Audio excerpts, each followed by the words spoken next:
মুসলমান চলে গেল শ্বশুর বাড়িতে গিয়ে ঘর জামাই হতে শুরু হয়ে গেল। ঘর জামাই থাকতে থাকতে শ্বশুর দেখতে পারে না, শাশুড়ি দেখতে পারে না। ছেলেকে কোনো রকম ভাবে কুয়াতে পাঠিয়ে দেওয়া হলো। এদিক ওদিক থেকে পয়সা ম্যানেজ করে পাঠিয়ে দেওয়া হলো। কুয়েত থেকে ইনকাম করে 3 বছর 4 বছর কেটে গেল। যত টাকা হয় বিবির অ্যাকাউন্টে পাঠিয়ে দেয়, আর ওই টাকা নিয়ে বিবি ফুর্তি করে। আর বড় মোবাইল কিনে দিয়েছে স্বামী তাকে কুয়াতে, আর মোবাইল নিয়ে করছে পরকিয়া দেশে। পরকিয়া বলে না? এই পরকিয়া বুঝেন তো আপনারা নাকি? না বুঝেন নাকি? এখন স্ট্যান্ডার্ড ভাষা। আগে বলতো প্রেম করে, মানে খারাপ ভাষা। স্ট্যান্ডার্ড ভাষা বলছে পরকিয়া করে, কেউ বুঝতে পারবে না। যেমন সুদের জিনিস, আগে সুদ বলতো ভালো লাগতো না, এখন ওটাকে ইন্টারেস্ট বলে চালিয়ে দেয়, তার মানে ওটা স্ট্যান্ডার্ড ভাষা। আল্লাহর ফেরেশতা খুঁজে পাবে না নাকি? কথা কন না কেন? ফেরেশতা খুঁজে পাবে না। আল্লাহ বলে শোন, তুই যত রকমের চালাকি করবি আমার কাছে চালাকি চলবে না, আমার কাছে কোন রকমের কায়দা চলবে না। আজ আমি আপনাদেরকে শোনাবো রে বাবা, ও আল্লাহর গোলাম, নবীর উম্মতের দল, ভালো করে শুনেলেন। কুয়াতে ইনকাম করে টাকা পাঠিয়ে দেয়, হাজার হাজার টাকা পাঠিয়ে দেয়, লক্ষ লক্ষ টাকা পাঠিয়ে দেয়। এদিকে বিবি ফুর্তি করে, আনন্দ করে। কিছুদিন পরে ডাক্তার বলল, ও ভাই তুমি বাড়ি চলে যাও। বলে কেন গো? বলে এমন একটা অসুখ তোমার হয়ে গেছে, ছয়াচার, তোমার এই অসুখ আর ভালো করা যাবে না, তুমি আর বেশি দিন বাঁচবা না, চলে যাও, বেশি দিন বাঁচবা না তুমি। ছেলের মন খারাপ। আল্লাহ সব ছেড়ে ছুড়ে দিয়ে ইনকাম করলাম, ইনকাম করার পরে আজকে আমি আর বাঁচবো না। যখন আমি বাঁচবো না, শ্বশুর শাশুড়ি বিবিকে একটা চিঠি লিখি। চিঠি লিখলো, শ্বশুর মশাই, শাশুড়ি মা, বিবি গো, আমি তো বাড়ি চলে আসবো। ডাক্তার বলেছে আমার ছয়াচার রোগ হয়েছে, আমি নাকি আর বাঁচবো না। তো আমি অমুক দিন অমুক টাইম অমুক ফ্ল্যাটে ফিরবো। চিঠিখানা দিয়ে দিল। শ্বশুর মশাই শিক্ষিত মানুষ, চিঠিখানা পড়ছে, পড়ার পরে উত্তর দিয়ে বলল, জামাই তুমি যখন বাড়ি ফিরবা আমার জন্য অমুক অমুক জিনিস কিনে আনবা। শাশুড়ি চাইলো, বিবি চাইলো। ও মুসলমান, চিঠির উত্তর দিয়ে পাঠিয়ে দিল। কেমন আছো, কবে আছো, কোনো জিজ্ঞাসা নাই। চিঠি কেন ছেলের হাতে যখন পড়ে গেল, ছেলে চিঠি কেন দেখে আর অঝর নয়নে কান্না করে, চোখের পানি ঝরঝর ঝরঝর ঝরঝর করে ঝরে যায়। বলে মাবুদ গো, যাদের জন্য ইনকাম করে লক্ষ লক্ষ টাকা পাঠিয়ে দিলাম, তারা আমায় কেমন আছে জিজ্ঞাসা করলো না, আমার শরীর কেমন আছে তারা জিজ্ঞাসা করে না, আমার কাছে জিনিস চাই। ও আল্লাহ, এ জীবন আমি আর দুনিয়াতে রাখবো না, এ দুনিয়া থেকে জীবনকে নষ্ট করে দিব। কিছুক্ষণ পরে ছেলের জ্ঞান ফিরে এলো। বলে না না না না না, জীবন নষ্ট করলে হবে না। আমার জন্ম দুঃখিনী মা, আমার অর্ধাঙ্গিনী মা, আমার গর্ভধারিণী মা, আমাকে যে মা রাত্রি 9 মাস 9 দিন গর্ভে রেখেছিল, রাতকে রাত মনে করেনি, শীতকে শীত মনে করেনি, যে মা এত প্রসব করেছি, পায়খানা করে দিয়েছি, খেতে বসেছে পায়খানা প্রসব করে দিয়েছি, তারপরও মা ঘৃণা মনে করেনি, মা আমাকে দূর দূর করে ফেলে দেয়নি। ওই মায়ের কাছে একখানা চিঠি লিখি, আমার বাপকে একখানা চিঠি রাখি। আমি তো মা বাপের সঙ্গে অনেক দিন সাক্ষাৎ নাই, অনেক দিন কোনো দেখা সাক্ষাৎ করি না, তারা বেঁচে আছে না মরে গেছে খবর নাই, 7-8 বছর হয়ে গেল।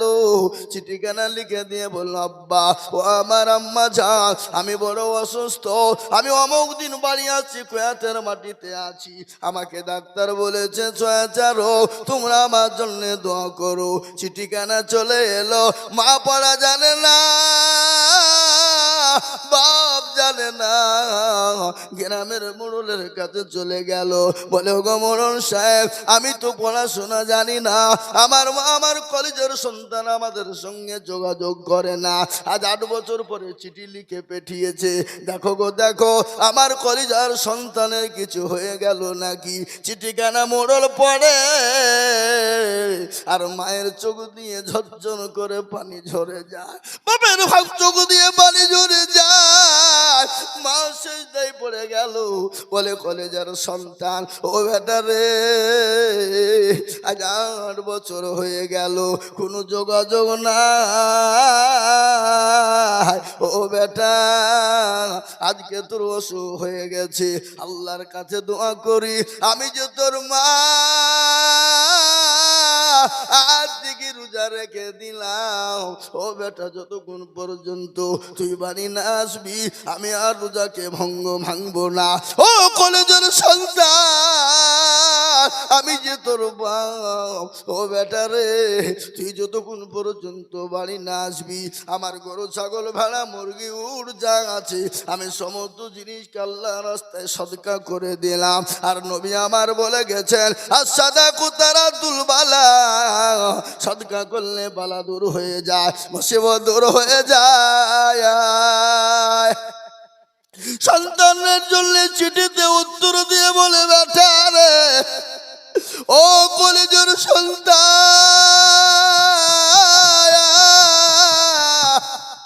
আমি যে তোর মা জননী,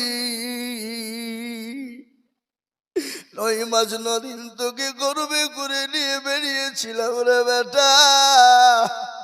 আমি আল্লাহর কাছে দোয়া করি, বলে মাবুদ গো, আমাদের তুমি জীবনটা নিয়ে নাও, আমাদের হায়াতটা তুমি নিয়ে নাও, কিন্তু আমাদের হায়াত কেটে আমার কলেজা সন্তানের কাছে তুমি দিয়ে দাও। চিঠিতে লিখলো, ও বেটা রে, তুই যখন জাহাজে চড়বি বেটা, তোর কাছে যদি পয়সা করি থাকে ফকির মিসকিনকে সদকা করবি।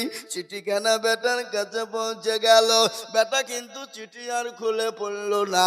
বেটা বললো, না পড়বো না, আমি যেদিন বাড়ি বাড়াবো তার আগা দিন চিঠিখানা আমি দেখবো।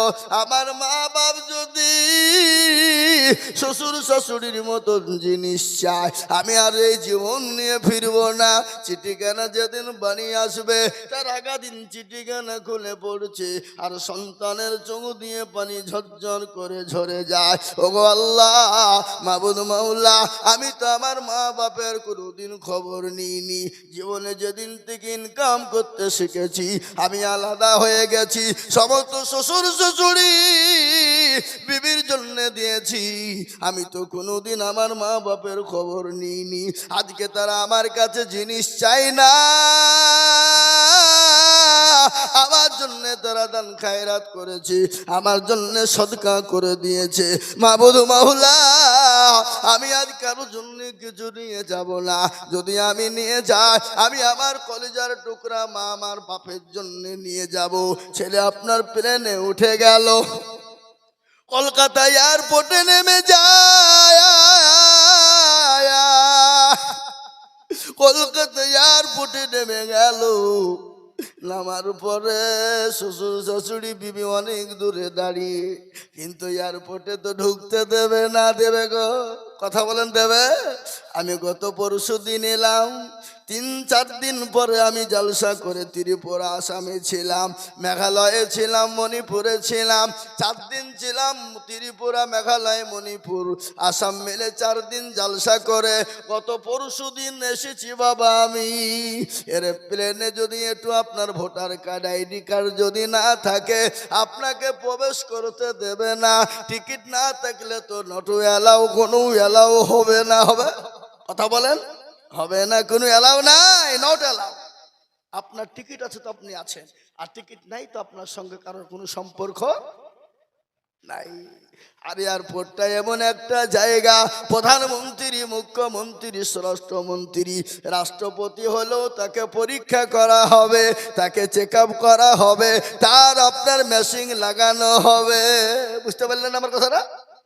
এই কথা বুঝতে পারলেন না? পারলেন না? কারোর জন্য এয়ারপোর্টে ছাড় নাই, নট অ্যালাউ। সে যেই হোক, আপনি আমি সে তিনি, যেই হোক না কেন, আমিও বা মুসলমান। আমি তো বছরে মোটামুটি 30 থেকে 35 বার প্লেনে আপ ডাউন করতে হয় বছরে জালসার জন্য। আবার আজকে একটা টিকিট কাটলাম বাংলাদেশ, ঢাকা, 28শে ডিসেম্বর। কোথায় যাব? বাংলাদেশ, ঢাকা। হাফিজুর রহমান সিদ্দিকী, যে ইন্টারন্যাশনাল বক্তা বাংলাদেশের, তার মাদ্রাসায় জালসা। আজকেই দাওয়াত করেছে আমাকে। সেদিন আমার নদিয়া বেথুয়ায় জালসা ছিল। আমি ওদেরকে বলে দিয়েছি, ভাই অন্য বক্তা কাউকে নিয়ে নেন, আমি যেতে পারছি না, আমাকে যেতে হবে অন্য জায়গায়। আজকে প্রোগ্রামটা নিয়েছি বাংলাদেশ, ঢাকা, হযরত মাওলানা হাফিজুর রহমান সিদ্দিকী, কুয়াকাটা। বুঝতে পারলেন না? এই মুসলমান, 28শে ডিসেম্বর। আমার বাবা জীবনেরা, তাই সন্তান চলে এলো, এয়ারপোর্ট থেকে বেরিয়ে গেল। শ্বশুর শাশুড়ি বিবি কাছে ফিরে নাও। শ্বশুর শাশুড়ি দূর থেকে বলে, জামাই গো কিছু এনেছো? বিবি বলে, স্বামী কিছু এনেছো? বলে, আনতে পারি নাই, শরীর সুস্থ হয়ে গেলে কলকাতা থেকে নিয়ে দেব। সঙ্গে সঙ্গে শ্বশুর শাশুড়ি বলে, ও ছোট লোক জামাই, আমি জানি তুমি আনতে পারবা না। বিবি বলছে, তোমার সঙ্গে আর কোনো সম্পর্ক থাকবে না, এখন এয়ারপোর্টের মাটিতে তুমি আমাকে ডিভোর্স দিয়ে দাও। মানে কেন কেন কেন? সমস্ত টাকা গেলা কি হলো? বলে, এতদিন তুমি ছিলে না, তুমি আমার বাপের টাকায় গিয়েছিলে, সমস্ত টাকা ফটলাভ হয়ে গেছে, আমার কাছে দেওয়ার মতো কোনো জিনিস নাই। কিন্তু জনম দুঃখিনী গর্ভধারিণী মা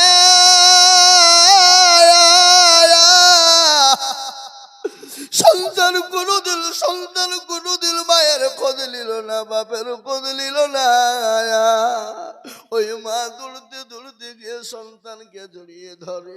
ছেলে বলে, মা গো, আমার চর্চা রোগ হয়েছে, মা তুমি সরে যাও, সরে যাও।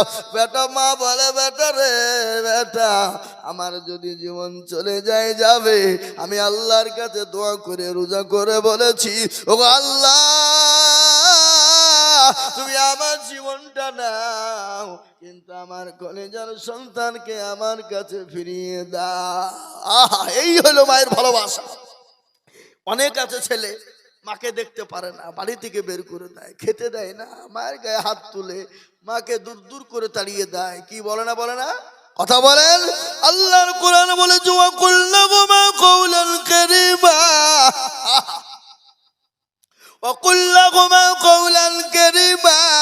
তোমার মাকে তুমি, তোমার তো দূরের কথা, তোমার মাকে তুমি জোরে কথাও বলতে পারবা না, তোমার মাকে চোখ রাঙিয়েও কথা বলবা না। আর তুমি যদি তোমার মাকে গালি দাও, তোমার মাকে মারো, চোখ রাঙিয়ে কথা বলো, তোমার ইবাদত আল্লাহর দরবারে কবুল হবে না, তোমাকে জাহান্নামে যেতে হবে। হবে না? জোরে বলুন, এরকম আছে না? আল্লাহর কোরআন বলে, আজকে অনেক ছেলেকে মেরে, আপনার অনেক ছেলে মাকে মারে, কিন্তু আমি আপনাদেরকে বলি, তুমি আমি যখন ছোট ছিলাম কত অত্যাচার করেছি, কত জুলুম করেছি, কত কষ্ট দিয়েছি। তোমার মা যদি সেদিন তোমাকে গলা টিপে মেরে দিত, তোমার কিছু করার ছিল না।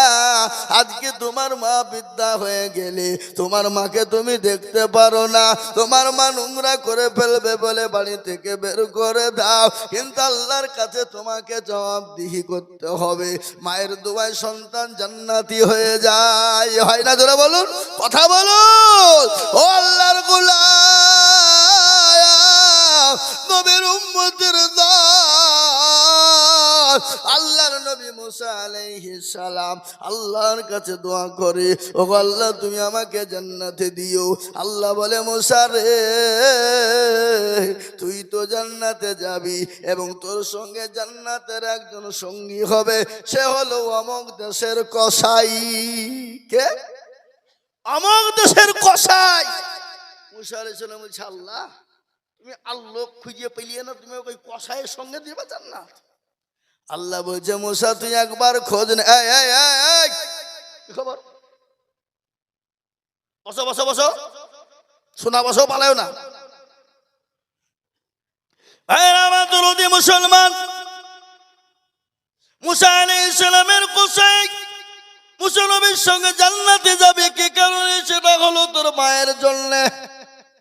মুসা নবী আলাইহিস সালাম সে বাড়িতে গেল, কোনো পরিচয় দিল না, মেহমানদারি করলেন। সে কসাই কিছু ভালো ভালো মাংস নিয়ে গেলেন, কসাইকে নিয়ে গিয়ে মুসা নবীকে আলাইহিস সালামকে খেতে দিলেন। মুসা নবী বলেন, ও ভাই তুমি আমার সঙ্গে খাও। বলে আমি তো খাবো না। বলে কেন খাবে না? বলে আপনি খেয়ে নেন, আপনি মেহমান মানুষ, আমার দেরি আছে। বলে কি দেরি? বলে আমি তোমার আগে দেরি দেখবো। বলে হুজুর গো, ওগো মেহমান সাহেব, আমার একজন মা আছে বৃদ্ধা, একবারে ফুটবলের মতো হয়ে গেছে। মা চলতে পারে না, মা উঠতে পারে না, মা বসতে পারে না। আমি মাকে সুন্দর করে গোসল করিয়ে দেব, আমার মাকে আমি নিজে চিবিয়ে চিবিয়ে খাবার মুখে তুলে দিব, আমার মা খাবে, তারপরে আমি খাবো। এরকম করে মুসা আলাইহিস সালাম দেখলেন। কিন্তু মুসার মা, কসাইয়ের মা হাতটা তুলে দিয়ে আল্লাহর কাছে বলছে, আল্লাহ আমার সন্তানের উপর আমি এত খুশি হয়ে গেছি গো আল্লাহ, আমার সন্তানকে তুমি মুসা নবী আলাইহিস সালামের সঙ্গে কাল কিয়ামতের মাটি তুমি জান্নাতি করে দিও। এ বাবা, মায়ের দোয়ায় সন্তান জান্নাতি হয়ে যায়। মায়ের দোয়াতে জীবনের সন্তান যদি একবার মা বদদোয়া করে দেয়, মাকে হাত তুলে দোয়া করতে হবে না বাপ, মায়ের হাত তোলা দরকার নাই। শব্দ যদি তোমার মা করে দেয়, তোমার জন্য জাহান্নাম অনিবার্য, তোমাকে দুনিয়াতে জীবনেও শান্তি পেতে হবে না। ওমা জান্নাতুকা ওয়া নারুকা, মায়ের দোয়া সন্তানের জান্নাত, মায়ের দোয়া জান্নাত, সন্তানের জান্নাত, এবং মায়ের দোয়াতে সন্তানের জাহান্নাম। আজকে আপনাদেরকে বলি, মা তোর সন্তানকে এতটাই ভালোবাসে, নিজের জীবন কেন দিয়ে দিতে পারে। ও মুসলমান গো, পৃথিবীর জমিনে এক ভাগ ভালোবাসা নিয়ে যদি মা জীবন দিতে পারে, আমার আল্লাহ যে বান্দাকে 99 গুণ ভালোবাসে, আছে না? 99 গুণ ভালোবাসে। বলেন তো আল্লাহ তার মায়ের থেকে আল্লাহ আমাদেরকে এত ভালোবাসে, তারপরও আমরা আল্লাহকে চিনি না, আমরা নবীকে চিনি না।